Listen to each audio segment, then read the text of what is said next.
ఉదయం 8 గంటలే ఉంటుంది. రామమందిరంలో కూర్చుని తన వేదనంతా వెళ్ళబోసుకుంటూ ఉన్నాడు రావుగారు. రామా, ఏమిటయ్యా నీ లీలలు? 60 సంవత్సరాల ఈ వయసులో ఏంటి బాధలు? ఎందుకు నన్నిలా వేధిస్తున్నావు? తెలిసి నే చేసిన తప్పు లేదు, పాపం లేదు, ఘోరం లేదు. అయినా ఎందుకు నాకీ శిక్ష? కూతుర్ని దూరం చేశావు. ఆవిడ ఇచ్చారాజ్యంగా జీవిస్తోంది. ఆనాడే నా మానం మర్యాద మంట కలిసింది. కొడుకులాగే పెంచుకున్న కొడుకుని శత్రువుగా తయారు చేశావు. వాడు గుండెల్లో గాలమై కూర్చున్నాడు. నలుగురిలోకి వెళ్ళడానికి లేకుండా అయిపోయింది నా బ్రతుకు. ఇంకో కూతురు సుఖంగా ఉంటుందేమో అనుకుంటే ఆమె బ్రతుకు అలాగే అయిందట. పోనీ అది పరోక్ష పరాజయం అనుకుంటే దాన్ని సూటిగా గుండెలపై సమ్మెట్లా మోదబోతున్నావు. ఇంకో కొడుకు కాపురం ఎందుకు కొరగాకుండా పోయింది. వాడి బ్రతుకేమవుతుందో ఏమో. నా నిత్య సుందరకాండ పారాయణ ఫలితమా ఇది? నీ నిత్య నామజపము, నీ చరణసేవ ఫలితమా ఇది? నీ దివ్యమంగళ విగ్రహాన్ని ఇంట్లో ప్రతిష్ఠించుకుని పూజించుకుంటూ ఉన్నందుకు నువ్విచ్చే వరమా ఇది? ఎందుకు స్వామి నాకీ దండనలు? ఏం చేశానని ఈ వ్యధలు? ఆస్తికత్వానికి విలువ నశిస్తోందా ఈ కాలంలో? దొంగలు, దోపిడీదారులు, వ్యభిచారులు, అన్యాయపరులు సుఖపడుతున్నారు. నీతిగా, నియమబద్ధంగా జీవితం గడిపే మాకా ఈ దుఃఖాలు? చెప్పు స్వామి చెప్పు. నీ నుంచి సమాధానం రాందే కదలను. మౌనంగా తన మనోవేదనని లీలామానుష విగ్రహానికి విన్నవించుకుంటున్న రావుగారికి ఎవరిదో పిలుపు వినిపించింది. మూసుకున్న కళ్ళు తెరిచి చూశాడు. ఎదుట భువనమోహన మూర్తి. ఎవరూ లేరు. తను భ్రమించాడా? రావుగారు. తల తిప్పి చూశారు రావుగారు. గిర్రున తల తిరిగినట్లయింది. అందరూ బిలబిలా వచ్చేశారు. అయ్యా, నేను పోలీస్ ఇన్స్పెక్టర్ని. ఇదిగో ఇతను మీ స్టేషన్ ఎస్ఐ. వీరు ఇన్కమ్ ట్యాక్స్ వాళ్ళు. వీళ్ళు ఇంటెలిజెన్స్ వాళ్ళు. మీళ్ళు సోదా చేయాలని వచ్చాం అన్నాడొకతను. అందరి ముఖాలు దిగ్భ్రాంతితో చూశారు రావుగారు. వాళ్ల వెనకే నుంచున్న మోసోబుని, కరణాన్ని చూశారు. మీ గ్రామాధికారులు కూడా వచ్చారు. ఇప్పుడే సోదా చెయ్యాలి. సార్, మొన్ననే మా ఇంటిపై జరిగిన దౌర్జన్యం మీకు తెలుసు కదా. ఇంకా మా ఇంట్లో ఏముంది? బలహీనంగా అన్నారాయన. దాంతో మాకు పనిలేదు. ఆ డబ్బంతా మీకు తిరిగొస్తుంది. వెల్త్ టాక్స్ పోను. మీరింట్లో ఇంకా దాచారని మాకు అర్జీ వచ్చింది ఈ ఊరు నుంచే. అయ్యా, ఇది కేవలం అన్యాయం. నేను నిత్యము పూజించే ఆ భగవంతుడి సాక్షిగా చెప్తున్నాను. మా ఇంట్లో ఇంకేమీ లేదు ఆవేశంగా అన్నారు రావుగారు. రావుగారు, ఇలాంటి సాక్ష్యాలు పనికిరావు. పైగా ఆ దేవుడే మీ అన్యాయాలకి తోడుగా ఉన్నాడని తెలిసింది. అయినా ఇన్ని మాటలెందుకు? చూస్తూ ఉండండి. మీ ఎదుటే వెలికి తీస్తాం అన్నారు వాళ్ళు. అంతే. నిర్వీర్యుడై చూస్తూ ఉండిపోయాడు రావుగారు.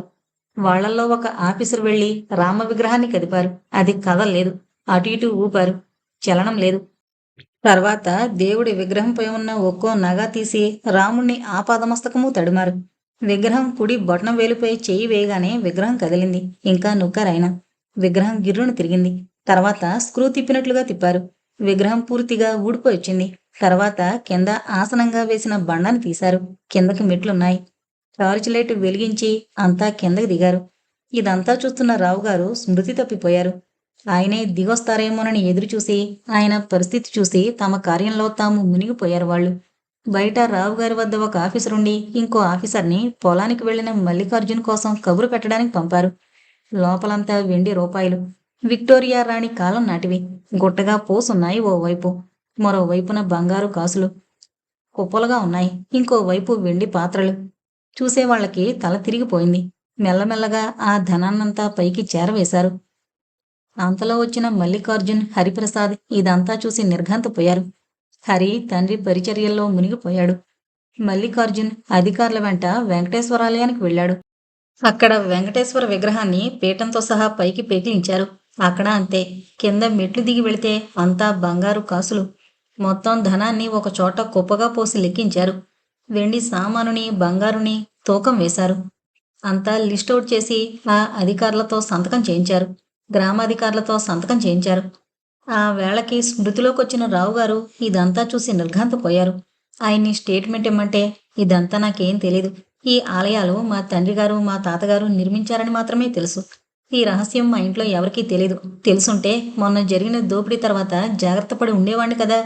ఇప్పుడైనా నాకు ఈ సంపదపై ఆశ లేదు. అధికారం కోరను. నా కుమారులు అంతే.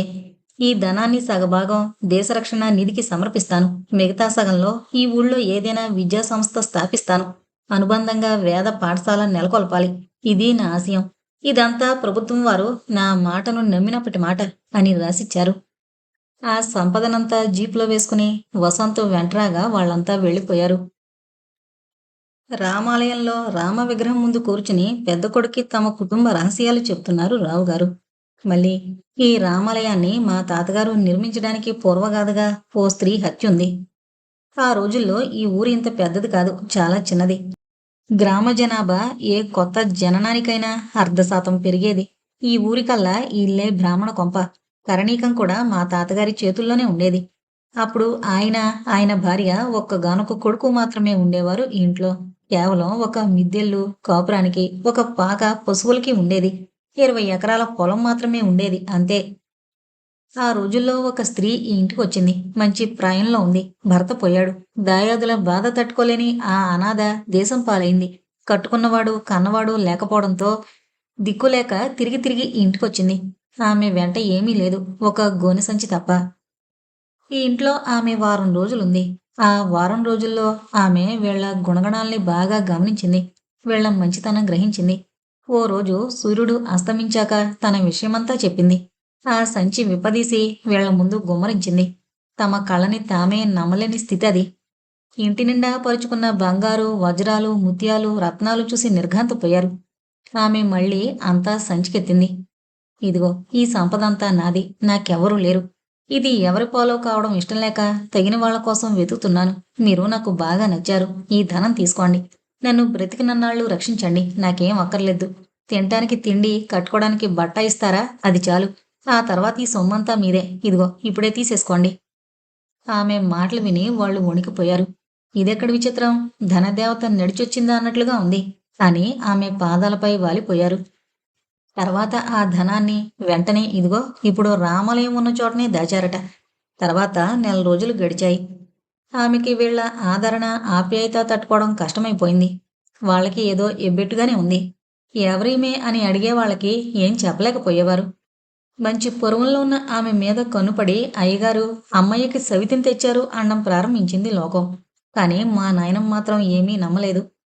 ఒక రోజు రాత్రి ఏమనిపించిందో ఆయనకి, ఆమెని హత్య చేశారు. వెళ్ళి ఆ ధనం ఉన్న చోట తవ్వితే కనిపించలేదట. రెంటికి చెడ్డామే అని బాధపడ్డారట. ఆమెని అక్కడే పూడ్చారు. ఆ రాత్రి ఆ దంపతులకు నిద్ర లేదు. వేకువజామున కలత నిద్రలో ఆమె కనిపించి తనని చంపినందుకు తనకు బాధ లేదని, ఎన్నాళ్ళు బ్రతికినా చావవలసిందేనని, కానీ ప్రేతరూపు తొలగడానికి శ్రీశైలం వెళ్ళి తనకి కర్మ చేయమని, తనని పూడ్చిన చోటే చిన్న రామాలయం నిర్మించమని చెప్పిందట. అంతవరకే నాకు తెలుసు. ఆపై ఆ సంపదంతా ఏమైందో మా అమ్మగారు చెప్పలేదు. బహుశా ఆమెకి తెలీదేమో. కొన్ని నిమిషాలు భారంగా దొర్లిపోయాయి. ఎవరూ ఏమీ అనలేదు. ఏదో జానపద చిత్రంలో ఏ మహారాజుల ఇళ్లలోనో జరిగిన హత్యల్లా ఉందనిపించింది. కొద్దిసేపటికి రావుగారు మెల్లగా కదిలారు. వెంకటేశ్వరాలయం దగ్గరకొచ్చారు. దీని వెనక కూడా మరో భయంకరమైన విషాద గాథుంది. ఒక దంపతుల్ని చంపిన నేరానికి ఈ ఆలయ నిర్మాణం జరిగింది. 4 తరాల క్రితం మన వాళ్ళిక్కడికి దత్తొచ్చారు. ఆయనిక్కడికొచ్చేసరికి ఇది సామాన్య సంసారమట. ఆ తర్వాత ఏదో శ్రమించడం, జీవిక గడుపుకోవడంలాగా ఉంది పరిస్థితి. అంతే, కొన్ని తరాలు గడిచాయి. వాళ్ళకి మనకి రాకపోకలున్నాయి. ఆదరాభిమానాలున్నాయి.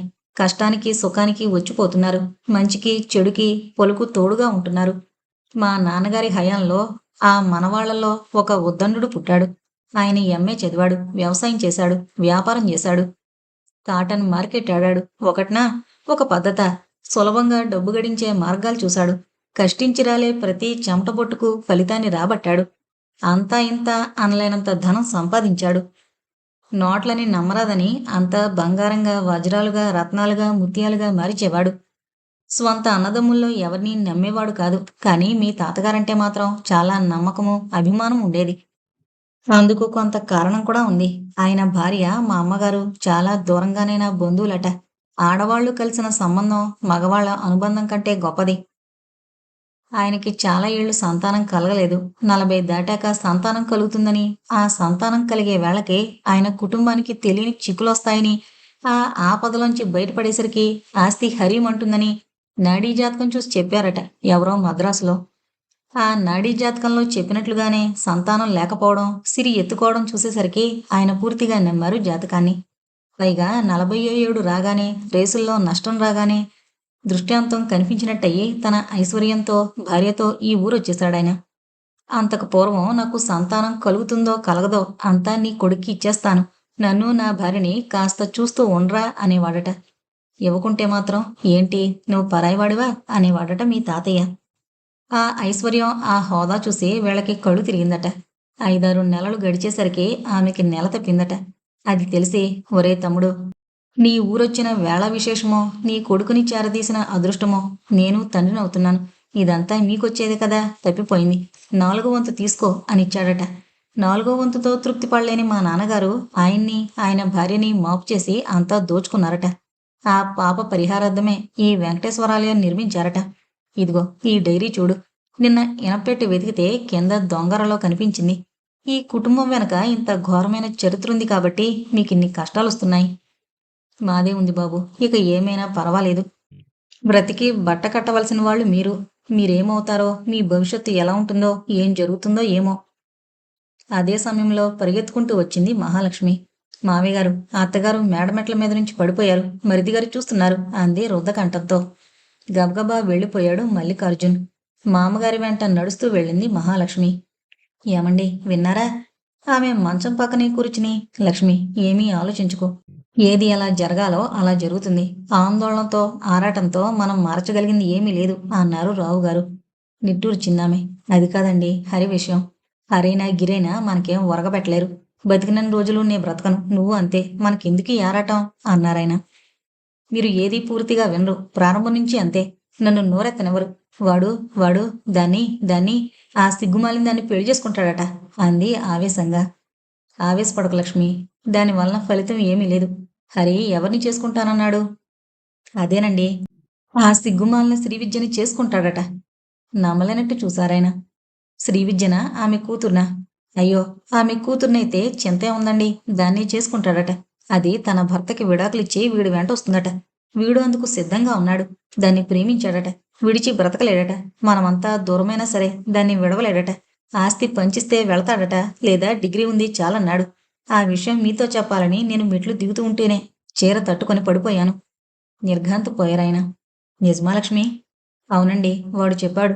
వసంత్ పెళ్లి చేసుకుంటే ఓర్చుకోలేదా? శోభ పెళ్లి చేసుకుంటే ఏం చేశారు అని అడిగాడు. తను తన ఇష్టప్రకారం చేసుకుంటాడట. ఇంత విడ్డూరంగానా? ఏం విడ్డూరం అన్నాడు. ఆ మాట నేనంటే. తనకంటే చిన్నదాన్ని చేసుకుంటే తప్పులేదు, పెద్దదాన్ని చేసుకుంటే తప్ప అన్నాడు. నేను చీచి అన్నాను. దానికి తనకు ఆమెకు మనసులు తనువులు కలిసి దాదాపు 9 నెలలైందని, తన వంశాంకురం ఆమె గర్భంలో పెరుగుతుందని అన్నాడు. ఇది మీకు అవమానకరంగా భావిస్తే మీ వద్దకే రానన్నాడు. రావుగారేమీ మాట్లాడలేదు. కొన్ని క్షణాలు మౌనంగా గడిచాయి. తన బాధ్యత తీరిపోయినట్లుగా భావించిందామె. లక్ష్మి, ఇప్పుడు ఆ విషయాన్ని గురించి ఏమీ అనద్దు. సంక్రాంతి ఇంకో 20 రోజులుంది. ఈ 20 రోజులు ఇక్కడే ఉండిపోని. తర్వాత ఏం చేయాల్సింది మళ్ళీతో చర్చిస్తాను. అంతవరకు ఇంకేమీ అనద్దు. అలాగేనని మౌనం వహించిందామె. హరి, అన్నయ్య, నీకు ఈ విషయం ఎలా చెప్పాలో తెలియడం లేదురా. ఏ విషయం అన్నయ్య? నీ మనసు ఎంతగా గాయపడుతుందో, నువ్వెంత అప్సెట్ అవుతావో నేను ఊహించుకోగలను. అందుకే నాన్నగారు చదివి నీకివ్వమనిచ్చిన ఉత్తరాన్ని నీకివ్వలేకపోతున్నాను. ఏం ఉత్తరం అన్నయ్య? హరి, నువ్వు డాక్టర్వి. ఈ ప్రాణాలు ఎంత అశాశ్వతమో నీకు బాగా తెలుసు. రక్తమాంస నిర్మితమైన ఈ దేహంపై మమకారం ఎంత అవివేకమో కూడా తెలుసు. ఏంటన్నయ్య నువ్వంటోంది? నేను డాక్టర్ని కానీ వేదాంతిని కాదు. ఎంత శాస్త్రం చదువుకున్నా మనసుని, ప్రేమని, అనురాగాన్ని చంపుకోలేం. బుద్ధిదారి బుద్ధిదే, మనసు దారి మనసుదే. అది ఇది ఎప్పుడూ ఏకీభవించావు. పోనీలేవయ్యా, ఈరోజు సంవత్సరంలో చివరి రోజు. ప్రతి రోజుకి అంతం ఉంది. ప్రతి రోజుకి ఉషోదయం ఉంది. ప్రతి నెలకి ఆఖరుంది, మొదలుంది. అయినా ఈ డిసెంబర్కి ఓ ప్రత్యేకత ఉందట హరి. ఈ రాత్రి తెల్లవారితే జరిగే ఉషోదయం కొత్త సంవత్సరంలో కొత్త కాంతులు విరజిమ్ముతుంది. ఈ నెలాఖరు అన్నింట్లా కాదు, కొత్త నెలతో పాటు కొత్త సంవత్సరాన్ని కొని తెస్తుంది. ఈ సంవత్సరంలో మన కుటుంబానికి అన్ని చిక్కులు ఇక్కట్లే వచ్చాయి. ఇక ఈ పోబోయే సంవత్సరానికి ఇది చివరి దెబ్బ. ఇది అన్నింటికంటే తీవ్రమైంది. ఇది నీకు అనంత చావు కంటే బాధాకరమైంది. అయినా పోయినవాళ్లు తిరిగి రారు. మన సంబంధాలు, మనస్సంబంధాలు, మహత్తర సంబంధాలు అయినా శరీరంతో ముడివేసుకున్నవే. ఎంత బలీయమైన ప్రేమైనా శరీరం నశించగానే దాని ఆస్తిక్యత తగ్గడం ప్రారంభిస్తుంది. విగ్రహం లేని ఆరాధన ఉండదు ఎక్కడ. అందుకే మన హైందవ సాంప్రదాయంలో కూడా విగ్రహారాధన ఉంది. ఏంటన్నయ్య ఇదంతా? Shock treatment Hari. ఎవరికి షాక్ లాంటి వార్త? నీకే. విషయం ఏంటన్నయ్యా? ఆతృత తొంగి చూసింది హరి గొంతులో. హరి, గుండె నిబ్బరం తెచ్చుకో. మనసుని చిక్కబట్టుకో. శ్రీవిద్య మొన్న చనిపోయింది. నిద్ర మాత్రలు మింగి చనిపోయింది. అవి నువ్వు కొని తెచ్చినవేనట. ఈరోజు మధ్యాహ్నం ఆమె నుంచి ఉత్తరం వచ్చింది. సాయంకాలం టెలిగ్రామ్ వచ్చింది. అన్నయ్య! హరి, హరి, ఆవేశపడకో. ఏమండి, శోభని రమ్మని రాయండి. లక్ష్మి, వసంత్ తప్పకుండా రమ్మని రాస్తాడు. మనం చెప్పవలసిన అవసరం లేదు. శోభనే కాదు, వసంత్ భార్య అన్నని, అతని భార్యను కూడా పిలుస్తున్నాడట. అంతా వస్తారు. హరి ఆ రోజుకి వస్తాడో రాడో. హరికి వరంగల్కి ఆర్డర్స్ వచ్చాయని రాశాడు. వాడు ఈ జనవరి 20వ తారీఖు కల్లా వెళ్ళి చేరాలి. ఉత్తరం రాశాను. 10వ తేదీ రాత్రి కల్లా వచ్చేస్తాడు. పాపం ఎప్పటికీ ఫలించదండి. అందుకే ఆ అమ్మాయి అలా చనిపోయింది. పాపం అయ్యో అనిపిస్తోంది. ఈ వెధవకి ఆ ఊళ్ళో ఉద్యోగం వచ్చి ఉండకపోతే ఇలా జరిగేదే కాదు. భార్యాభర్తలు పిల్ల పాపలతో హాయిగా ఉండేవాళ్ళు. ఇంకో 3 ఏళ్లకి కొడుక్కి డిగ్రీ వచ్చేది. ఆమెకి కోడలొచ్చేది. ఏ దుర్ముహూర్తాన ఒకరినొకరు చూసుకున్నారో జీవితం నాశనమైపోయింది. రావుగారు మాట్లాడలేదు. ఏమండి, శోభని ఈసారి ఇంటికి రానివ్వండి అందామే. ఎందుకు? ఎందుకో అది రాగానే చెప్తాను. నీ ఇష్టం. వసంతను కూడా మనతో పాటు పండక్కి పంక్తి భోజనానికి రానివ్వండి.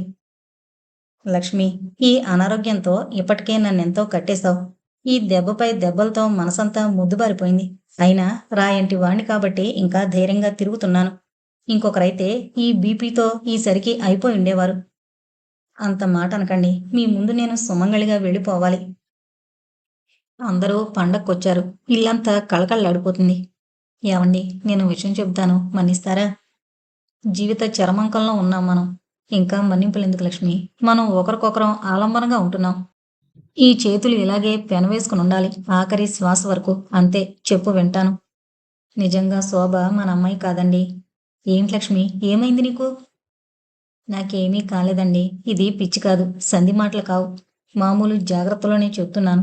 శోభ మన కూతురు కాదు. ఏంటి లక్ష్మి ఇది? నేనేదో ఆవేశంలో కోపంలో అన్న మాట పట్టుకుని కన్న తల్లివి. 10 నెలలు మోసి 20 ఏళ్లు పెంచిన తల్లివి నువ్వలా నచ్చా? తప్పు లక్ష్మి, తప్పు. అది కాదండి, నా మాట వినండి. మీరు ఊరికే ఆవేశపడతారెందుకు? నేను చెప్పబోయేది నిజం. నాకు వసంత్ ఒక్కడే పుట్టాడు. అవునండి. డాక్టర్ అన్నట్టుగా, లోకం మీరు నమ్మినట్టుగా నాకు కవలలు కలగలేదు. మీరిలా పిచ్చిగా చూడకండి. నే చెప్పేది వినండి. లక్ష్మి, కొంచెం ఆగు. నువ్వు చెప్పేది అందరూ వినని అని గబగబా బాల్కనీలోకి వెళ్ళి, ఒరే వసంత్, శోభ, వనజ, జయంత్, మళ్ళీ, మహాలక్ష్మి, హేమలత, చంద్రయ్య అంతా రండి. శ్రీలక్ష్మి ఏంటేంటో మాట్లాడుతోంది. మిమ్మల్నంతా రమ్మని కలవరిస్తోంది. ఇప్పుడు నేను మనస్ఫూర్తిగా ఆహ్వానిస్తున్నాను. అందరూ రండ్రా, రండి. ఒరే వసంత్ బాబూ రా. శోభ రామ్మ రా. హేమలత రావమ్మ రా. నువ్వు ఈ ఇంటి జ్యోతివే. ఆలస్యం చేశారా? తర్వాత ఎంతో చింతిస్తారు. ఆవేశంగా ఆయన అరుస్తున్న మాటలు విని తన గదిలో ఉన్న హరి గబగబా బయటకొచ్చాడు. మీరలా ఆవేశపడకండి నాన్నగారు. మళ్ళీ ఇంకోసారి బీపీ వస్తే మీకు షాక్ తగలొచ్చు. తర్వాత ఎంత చింతించినా లాభం లేదు అన్నాడు. సరిగ్గా ఆ సమయానికి అంతా గబగబా పైకొచ్చేశారు. నాన్న, నాన్న అంది శోభ ఆయన్ని పొదివి పట్టుకుని. మీరు ఆవేశపడకండి నాన్నగారు అన్నాడు వసంత్. చిట్టి తల్లి, మీరంతా ఒకటే మా వద్దకొచ్చాక ఇక నాకేమైనా పర్వాలేదు. పదండి అంతా లోపలికి. మీ అమ్మ ఏదో చెప్తుందట, విందురుగాని, అందుకే పిలిచాను. అందరినీ చూసి శ్రీలక్ష్మి కళ్ళు మిలమిలా మెరిశాయి. లక్ష్మి, శోభన్ గురించి ఏదో చెప్పబోయావే, అది ఇప్పుడు చెప్పు. అంతా వినని. వీళ్ల మనసులో మన జీవిత సత్యాలు తాండవమాణ్ణి. మంచికి మార్గాన్ని వెతుక్కొని. నే చెప్పేది విన్నాక మీ మనసుల్లో ఏదైనా బాధ కలిగితే నన్ను తిట్టుకోకండి. 20 ఏళ్లకు మించి ఈ రహస్యాన్ని దాచాను. ఇక నా జీవితం ఇప్పుడో అప్పుడో అన్నట్టుగా ఉంది. ఇది ఇలాగే నాతోనే నశించిపోకూడదు. మార్గరేటు నాకు బాల్య స్నేహితురాలు. చిన్నప్పుడు మేము ఒక బడిలోనే చదివాం, 8వ తరగతి వరకు. పొత్తడి బొమ్మలా ఉన్న ఆ అమ్మాయిని చూస్తే ప్రతి వాళ్ళకి స్నేహం చెయ్యాలనిపించేది. కానీ మార్గరేట్ నాతో తప్ప ఇంకెవరితోనూ పలికేది కాదు. ఆట పాటల్లోనే కాదు, చదువులోనూ మా స్నేహం నిలిచిపోయింది. ఆ తర్వాత నా చదువు ఆగిపోయింది. మార్గరెట్ ఎస్ఎస్ఎల్సీ పాసై నర్సు ట్రైనింగ్కి వెళ్ళింది. ఆ తర్వాత సెలవుల్లో ఎప్పుడొచ్చినా మా ఇంటికొచ్చేది. వాళ్ళు క్రిస్టియన్స్ అయినా మా అమ్మగారు ఆ అమ్మాయిని ఏనాడూ అవమానకరంగా చూడలేదు. నా పెళ్ళైన కొన్నేళ్లకే ఆమెకు పెళ్ళయింది. ఎవరో కమ్మవారబ్బాయిని పెళ్లి చేసుకుంది. అతను మెడిసిన్ చేస్తూ ఉన్నాడు. తర్వాత వాళ్ళ నాన్న వాళ్ళు బలవంతంగా విడాకులు ఇప్పించారు అతనితో. ఆ కాలేజీ నుంచి ఇంకో కాలేజీకి మార్చుకుని వెళ్ళిపోయాడతను. అప్పటికే మార్గరెట్ గర్భంలో ఓ శిశువు జీవం పోసుకుంది. ఆ విషయం చెబితే పుట్టబోయే సంతానం కొరకని 5,000 రూపాయలు ఇచ్చి వెళ్లారట.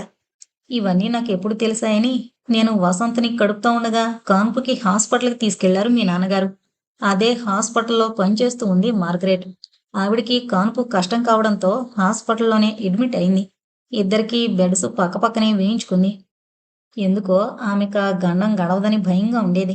ఒకవేళ తనకి కాన్పు కష్టమై చనిపోతే పుట్టబోయే శిశువుని నన్ను పెంచమని కోరింది. అలా ప్రమాణం చేయించుకుంది. ఇద్దరికీ ఒకేసారి నొప్పులొచ్చాయి. ఇద్దరినీ లేబర్ రూంలో చేర్పించారు. నేను చూస్తూ ఉండగానే మార్గరెట్ ప్రాణం పోవడం, అమ్మాయి జననం జరిగాయి. డాక్టర్ గారికి ఈ విషయం చెప్పి ముందుగానే అంగీకారం తీసుకోవడంతో ఆ శిశువుని తెచ్చి నా పక్కన పడుకోబెట్టారు. ఆ చిన్నారి చిట్టి తల్లిని చూసి నాలో మాతృత్వం పొంగి పొరలింది. జన్మనిచ్చిన తల్లి చనిపోయినా ఆమె ప్రాణ స్నేహితురాలిగా ఈ పాపకి నేను తల్లినవుతాను అనుకున్నాను. తర్వాత నాకు స్మృతి పోయింది. మళ్ళీ మెలకు వచ్చేసరికి నా పక్క ఓ మగ శిశువు, ఓ ఆడ శిశువు కనిపించారు. ఆ చిట్టి అబ్బాయిని, ఆ చిట్టి తల్లిని చూడగానే ఈ రహస్యం నాలోనే పాతుకుని పోవాలి. వీళ్ళిద్దరినీ కవలలుగా పెంచాలి అనుకున్నాను.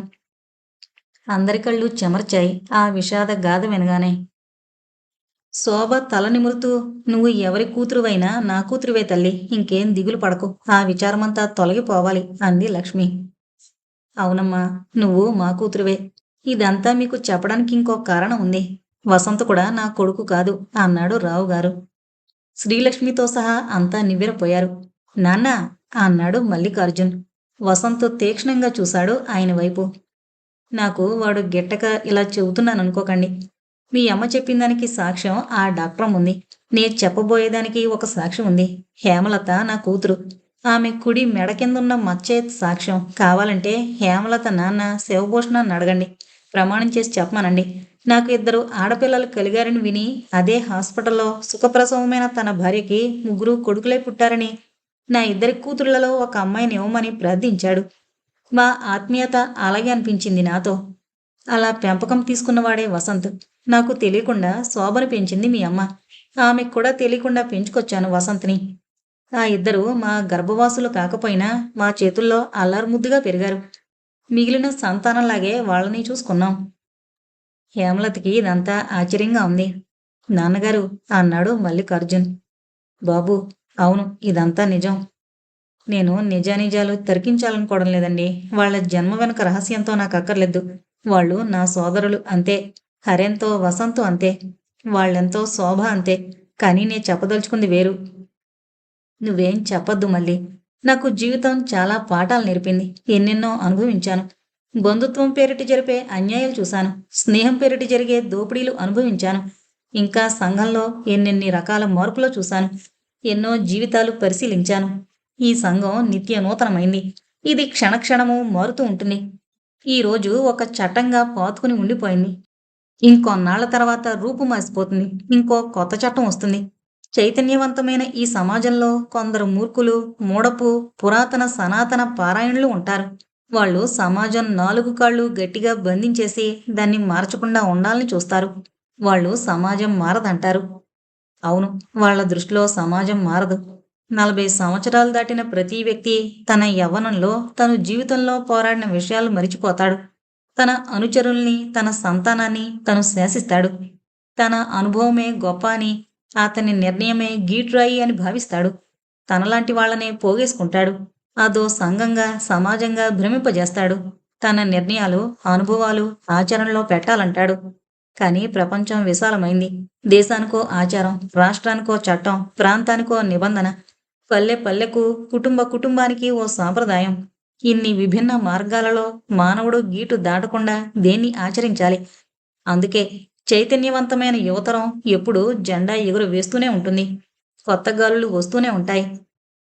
నవోన్మేషమైన మానవుని బుద్ధి తీక్షణంగా ప్రసరిస్తూనే ఉంటుంది. తనకి తగిన మార్గం వెతుక్కుంటుంది.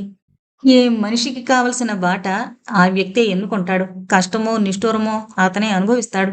అందుకుంటాడా, ఆనందం దక్కుతుంది. చేదు ఫలం దక్కేదుంటే దాన్ని అనుభవిస్తాడు. అంతే. కానీ మనిషి మనిషిని శాసించకూడదు. మనసుకి మార్గం నిర్దేశించకూడదు. 40 ఏళ్లు దాటిన ప్రతి వ్యక్తి రిటైర్ అయిపోవాలి. అప్పుడే సమాజం మారుతుంది. మారే వ్యక్తులు మారని సమాజాన్ని మారుచుతారు. కొత్త జీవితం వస్తుంది. సమాజం చైతన్యవంతమవుతుంది. ఇంతటితో మారని సమాజంలో మారే మనుషులు అనే నవల కంప్లీట్ అయిందండి. మన ఛానల్ను సబ్స్క్రైబ్ చేసుకోగలరు. Thank you.